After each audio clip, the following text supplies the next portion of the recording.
আমি আজকে সকালে আসলাম, এসে আমাদের যেটা নিয়ম, প্রথম হচ্ছে আমাদের সিদ্ধিবিনায়কের মন্দির খোলা, গণেশ মন্দির খোলা হয়, বাবাকে জাগানো হয়। তারপর মহাদেবের মন্দির খুলে নিয়ে আমাদের মহাদেবকে জাগানোর পরে আমি সবার শেষে মাকে জাগরণ দিই। তো আমি যেটা প্রত্যেক দিনে নিত্য অবিচল ধারায় চলে আসছে, সেই ঘটনা করার পরে আমি যখন মায়ের ঘর খুললাম, প্রণামী বাক্সটা আমাদের ওই পাশে থাকে। আমি যখন বাক্সটা বের করতে গেলাম, তখন আমার পাশের বাড়িরই এক বৌদি ছিল, শিব মার্বেল, ওনার বউ মানে উমা সাহা পাল, উনি ছিলেন উপস্থিত। ওনাকে ডেকে নিয়ে বললাম, বৌদি দেখেন কী অবস্থা, এই অবস্থা। বৌদি দেখলো। তারপরে আস্তে আস্তে আমার যেটা করণীয়, কমিটির লোককে জানানো, আমি কমিটির লোককে জানালাম।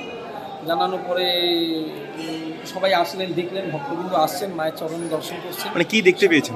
আমি এসে দেখি মায়ের এখানটা অজস্র পায়ের ছাপ, মানে চরণ যুগলের ছাপ। এখানটা কোথাও দুটো আছে একসাথে, কোথাও আছে সিঙ্গেল, কোথাও আছে মায়ের পায়ের গোড়ালি, কোথাও আছে পায়ের আঙ্গুল। মহাদেবের মন্দিরেও 3টে ছাপ পাওয়া গেছে।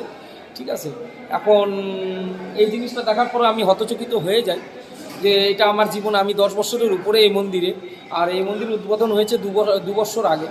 এই নিয়ে এই মন্দিরে ঘটনা 3বার। এই ঘটনাটা বাদ দিয়ে আরও 3বার দৈবিক কিছু ঘটনা ঘটে।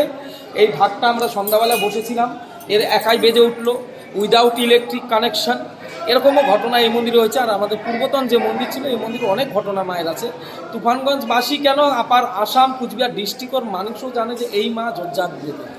আজকে তার, আমি মনে করি অ্যাজ এ তার মানে তার একজন সাধারণ, তার চরণধুলিতে গণ্য হব না। আমি তার সাধারণ সেবায়েত হিসাবে বিশ্বাস করি। আমার নিজস্ব দায়িত্ব নিয়ে বলছি, এটা আমার বিশ্বাস, এটা দৈবিক ঘটনা এবং মার উপস্থিতি, মার নিজে জানান, নিজের ভাবেই দিল।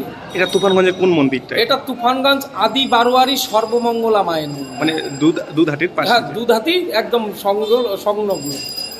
আপনার নামটা? আমার নাম দেবাশিস ব্যানার্জি, আমি এই মন্দিরের প্রধান পুরোহিত।